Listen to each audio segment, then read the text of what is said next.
Di lautan luas yang biru, hiduplah seekor ikan salmon bernama Riva. Riva dikenal sebagai ikan yang kuat dan cepat, namun ia selalu merasa cemas setiap kali mendengar cerita dari ikan-ikan tua tentang perjalanan pulang. Perjalanan pulang adalah migrasi tahunan yang harus dilakukan setiap salmon dewasa. Mereka harus berenang meninggalkan kenyamanan laut yang penuh makanan, dan kembali ke sungai kecil tempat mereka dilahirkan di hulu. Ini bukan perjalanan biasa. Mereka harus berenang ke arah yang berlawanan dengan aliran sungai. Mereka harus melompati air terjun, menghindari beruang lapar, dan melawan arus deras yang mencoba mendorong mereka kembali. "Mengapa kita harus kembali?" tanya Riva kepada mentornya, seekor salmon tua bernama Kalo. "Di laut, semuanya mudah. Makanan melimpah. Kita aman. Di hulu, kita harus berjuang melawan kematian. Apa gunanya?" Kalo, yang memiliki tubuh penuh bekas luka dari migrasi sebelumnya, menjawab dengan bijak, "Di laut, kita tumbuh besar. Di laut, kita menjadi kuat. Tapi di hulu, kita menjadi diri kita sendiri.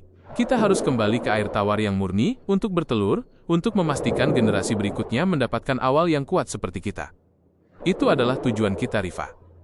Ketika tiba saatnya, jutaan salmon mulai berkumpul. Mereka meninggalkan laut berbondong-bondong memasuki sungai.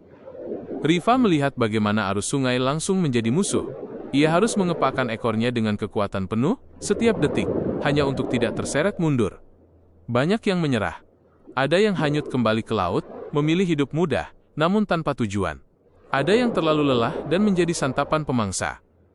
Riva hampir menyerah ketika ia mencapai air terjun pertama. Deru airnya menakutkan, dan lompatan yang harus dilakukan tampak mustahil. "Aku tidak bisa. Ini terlalu tinggi," pikirnya. Namun, ia melihat Kalo. Salmon tua itu tidak melihat air terjun sebagai penghalang, tetapi sebagai tantangan yang harus ditaklukkan. Kalo mengambil posisi, mengumpulkan seluruh energinya, dan melompat, memanfaatkan momentum arusnya untuk melesat ke atas. Splash, Kalo berhasil melewati air terjun. Terinspirasi oleh mentornya, Riva memejamkan mata. Ia membayangkan dirinya bukan sebagai salmon kecil, tetapi sebagai kekuatan alam. Ia tidak melawan arus. Ia menggunakan arus sebagai pelatuk untuk mendorong lompatan terkuatnya. Wush! Riva melompat tinggi, melintasi batas air terjun, dan mendarat dengan selamat di kolam tenang di atasnya.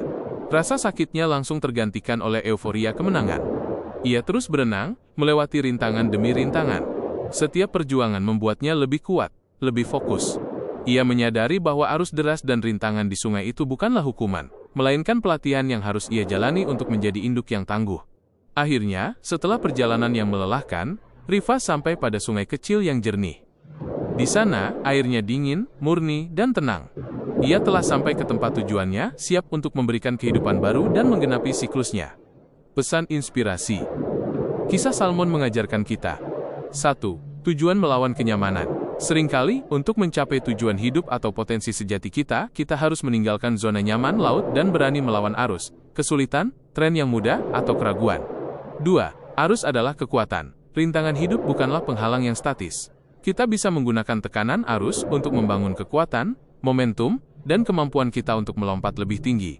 3. Tidak ada jalan pintas menuju makna. Perjalanan yang penuh perjuangan melawan arus adalah yang memberi makna sejati pada tujuan kita.